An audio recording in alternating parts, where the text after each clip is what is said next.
नमस्कार। दिन भर की बड़ी खबरों में आपका स्वागत है। मैं हूं दामिनी। इस बुलेटिन में आज बात होगी सीबीएसई की 12वीं की परीक्षाओं पर हुए फैसले की।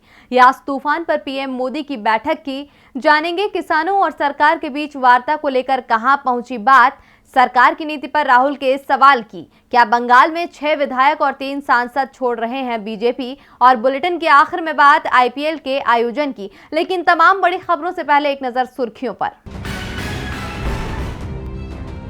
मॉडर्ना ने पंजाब सरकार को वैक्सीन देने से किया इनकार। कहा वैक्सीन को लेकर केवल भारत सरकार के साथ करेंगे बात। महामारी में बेहद कारगर मानी गई है मॉडर्ना की वैक्सीन।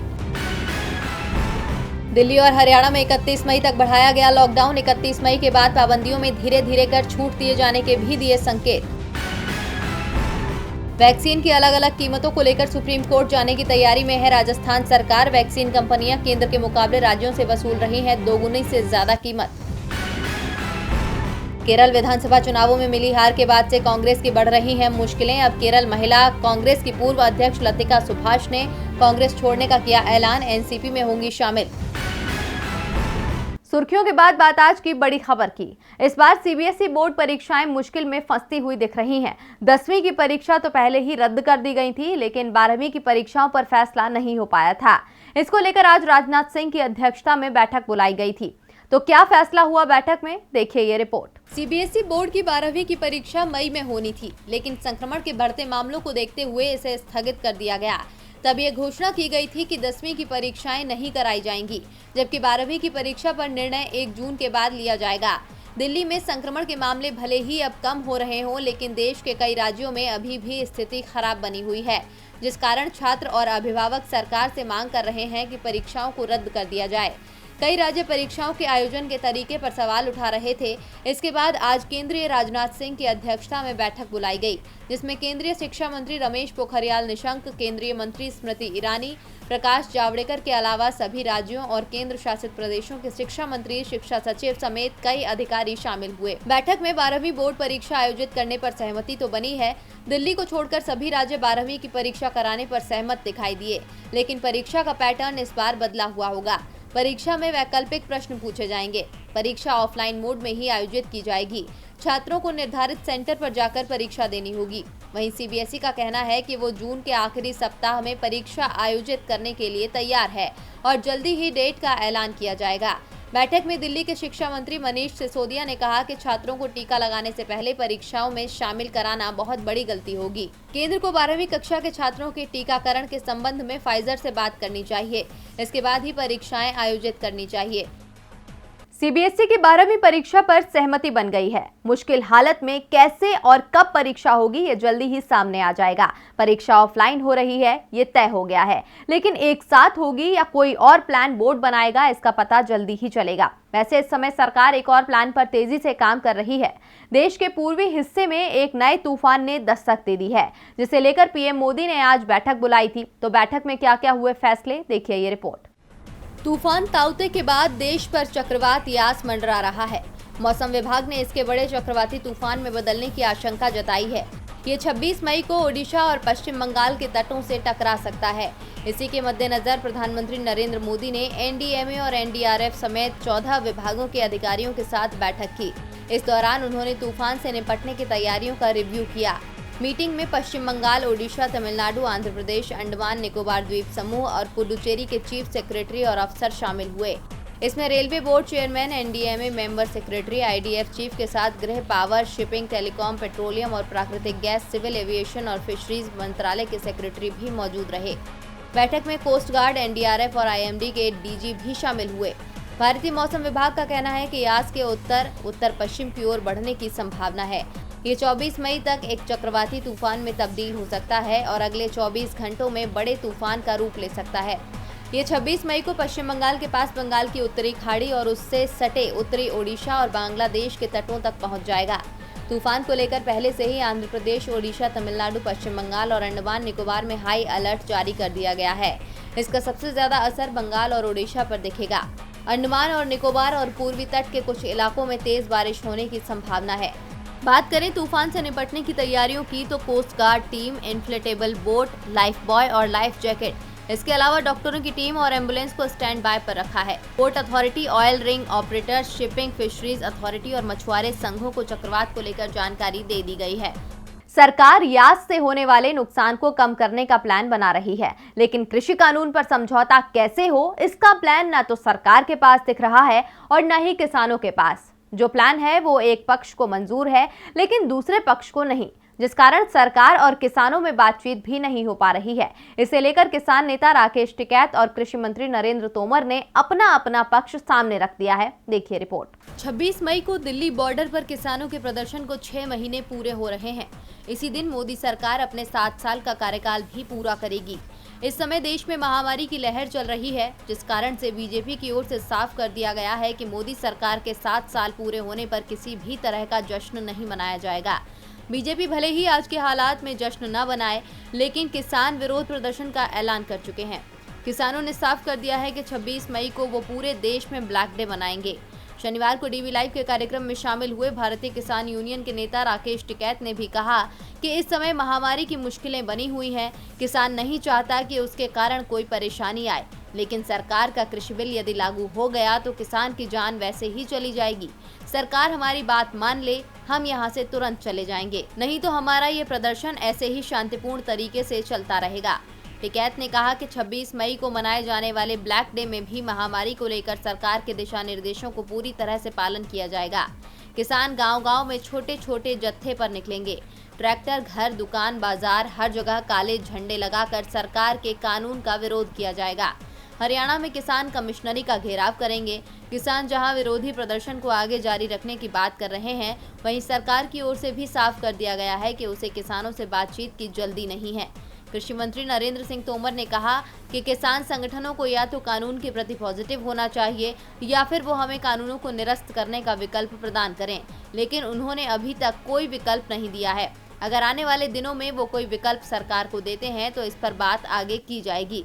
यदि किसान संगठन तीनों कानूनों को 18 महीने के लिए स्थगित करने के सरकार के प्रपोजल को मान लेते हैं तो उनके साथ बातचीत संभव है। नरेंद्र तोमर जिस प्रस्ताव की बात कर रहे हैं, किसान पहले ही उसे खारिज कर चुके हैं। साफ है, सरकार न तो किसानों को कोई नया प्रस्ताव दे रही है और न ही उनसे बातचीत करने को तैयार दिख रही है। कृषि कानून वापस लिए जाने तक किसान दिल्ली बॉर्डर से वापस लौटने को तैयार नहीं है, लेकिन पश्चिम बंगाल में टीएमसी में पुराने नेताओं की वापसी की तैयारी शुरू हो गई है। विधानसभा चुनावों से पहले कई टीएमसी नेता बीजेपी में शामिल हो गए थे, लेकिन अब वो वापस पार्टी में शामिल होने की गुहार लगा रहे हैं। टीएमसी प्रवक्ता तो यहां तक दावा कर रहे हैं कि इनमें बीजेपी सांसद और विधायक भी शामिल हैं। तो किस किस नेता ने लगाई टीएमसी में शामिल होने की गुहार, देखिए ये रिपोर्ट। पश्चिम बंगाल में मिली हार के बाद बीजेपी में हताशा बढ़ती जा रही है। पार्टी में नेता एक दूसरे के खिलाफ खुलकर बोलने लगे हैं। मंथन चल रहा है और दावा किया जा रहा है सबसे पहली गाज कैलाश विजयवर्गीय पर गिरने वाली है। पार्टी उन्हें पश्चिम बंगाल के प्रभारी पद से मुक्त करने की तैयारी में है। मुकुल रॉय नाराज चल रहे हैं। उनके बारे में भी दावा किया जा रहा है कि वो टीएमसी के संपर्क में हैं। लेकिन जब तक ममता बनर्जी की ओर से हरी झंडी नहीं मिल जाती, मुकुल रॉय की वापसी मुश्किल है। सोनाली गुहा तो टीएमसी के दरवाजे पर गुहार लगा रही है। वो टीएमसी छोड़ने को अपनी गलती मान रही हैं और इसमें एक और नाम जुड़ गया है, सरला मुर्मू का। सरला मुर्मू को टीएमसी की ओर से हबीबपुर विधानसभा से टिकट दिया गया था, लेकिन उन्होंने टिकट मिलने के बाद भी बीजेपी का दामन थाम लिया।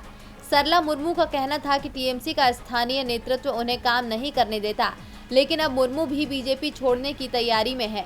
उन्होंने ममता बनर्जी को पत्र लिखकर टीएमसी के लिए काम करने की इच्छा जताई है।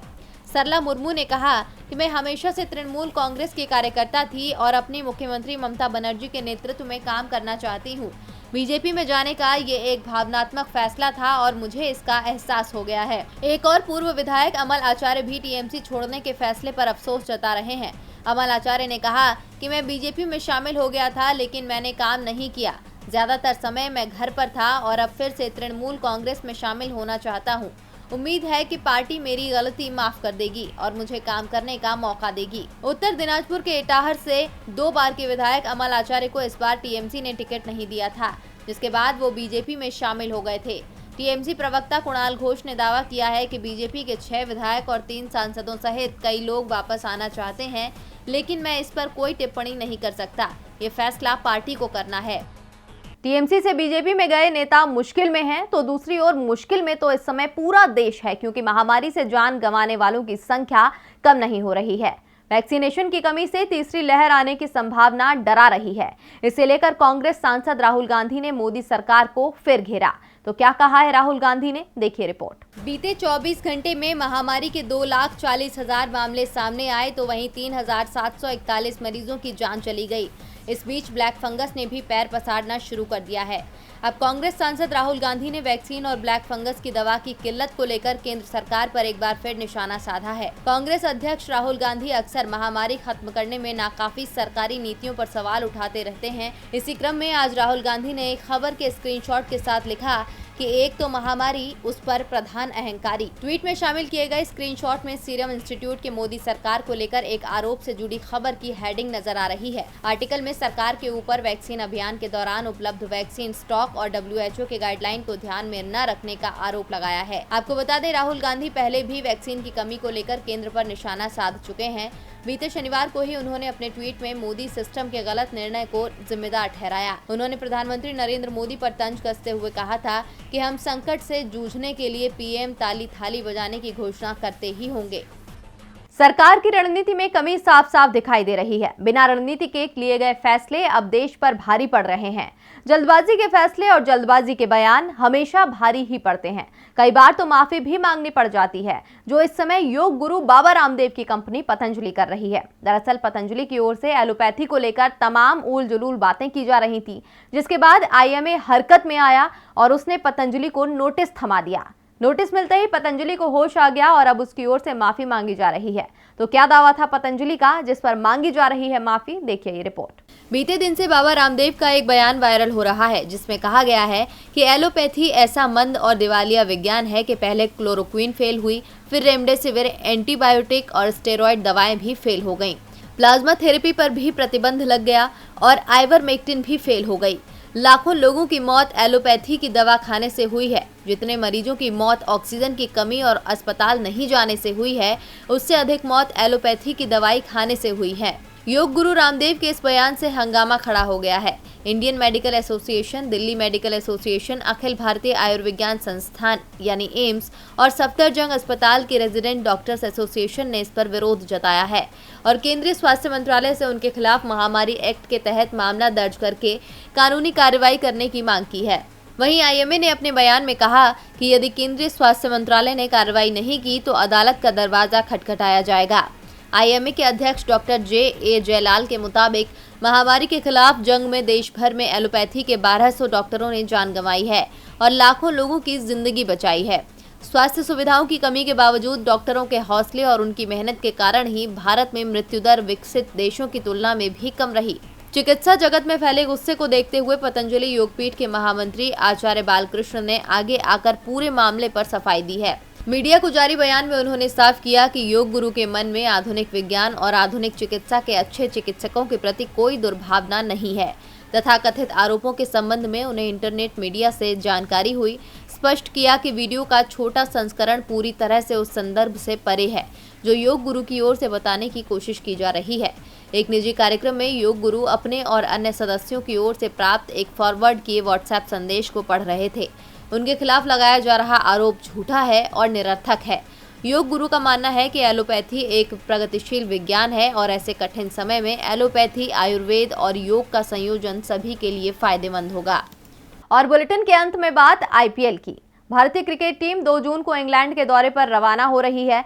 टीम यहां इंग्लैंड के साथ 5 टेस्ट मैच की सीरीज तो खेलेगी ही, लेकिन सभी की निगाहें टिकी हैं टेस्ट विश्व कप के फाइनल पर। 18 जून से शुरू होने वाले फाइनल मुकाबले में भारत का सामना न्यूजीलैंड से है, लेकिन BCCI की चिंता विश्व कप से ज्यादा IPL की है, जिसके लिए इंग्लैंड क्रिकेट बोर्ड को पत्र लिखे जा रहे हैं। तो क्यों IPL को लेकर परेशान है BCCI, देखिए ये रिपोर्ट। महामारी के बढ़ते मामलों के बीच भारत में IPL के मुकाबले खेले जा रहे थे, जिसे लेकर विपक्ष सरकार से सवाल पूछ रहा है, लेकिन IPL बिना रुके जारी रहा। IPL में 60 मुकाबले खेले जाने थे और 29 हो भी चुके थे कि तभी संक्रमण ने IPL में सेंध लगा दी। एक के बाद एक खिलाड़ी और स्टाफ के संक्रमित मिलने की खबरें आने लगी, जिसके बाद BCCI को IPL रोकना पड़ गया। BCCI की चिंता इस बात को लेकर है कि IPL यदि रद्द हो जाता है तो उसे 2500 करोड़ रुपए का नुकसान हो जाएगा। इसीलिए बीसीसीआई किसी भी कीमत पर आईपीएल के बचे हुए मैच कराने की कोशिश में है। बीसीसीआई के पास इस समय सितंबर और अक्टूबर के बीच 3 सप्ताह का समय है और वो चाहता है कि इंग्लैंड यदि भारत के साथ होने वाले मैचों का कार्यक्रम में थोड़ा बदलाव कर दे तो बीसीसीआई को 1 महीना मिल जाएगा और इस 1 महीने में आईपीएल के 31 मैच आसानी से हो जाएंगे। दरअसल 4 अगस्त को शुरू हो रही टेस्ट सीरीज और दूसरे और तीसरे टेस्ट के बीच 9 दिन का अंतर है और बीसीसीआई इसे घटाकर 4 दिन करवाना चाहता है। ये तय हो चुका है कि आईपीएल के बाकी बचे मैच सितंबर में होंगे और कहां होंगे ये भी तय हो चुका है। दावेदारों में यूएई और इंग्लैंड दोनों शामिल थे। इंग्लैंड का दावा इसीलिए मजबूत माना जा रहा था कि भारतीय टीम उस समय इंग्लैंड में ही होगी, लेकिन इंग्लैंड का मौसम इसमें दीवार बन गया। दरअसल सितंबर में इंग्लैंड में बारिश होती है, इसे लेकर कोई भी भविष्यवाणी नहीं की जा सकती। बीसीसीआई के पास अतिरिक्त दिन नहीं है, इसीलिए इंग्लैंड की जगह यूएई का नाम तय कर लिया गया है। यदि सब कुछ ठीक रहा तो यूएई में 15 सितंबर से 15 अक्टूबर के बीच आईपीएल के बाकी के बचे मैचों का आयोजन कराया जाएगा। बीसीसीआई 29 मई को आईपीएल की तारीखों का ऐलान कर सकता है। इस दिन बोर्ड की स्पेशल जनरल मीटिंग होनी है। बीसीसीआई के अंतरिम सीईओ हेमांग अमीन बैठक में आईपीएल के बचे हुए मैच यूएई और इंग्लैंड में कराए जाने का प्रस्ताव रखेंगे। वैसे ये साफ है कि बीसीसीआई की पहली पसंद यूएई ही है। और दिन भर की बड़ी खबरों में मेरे साथ इतना ही। देखते रहिए डीबी लाइव। नमस्कार।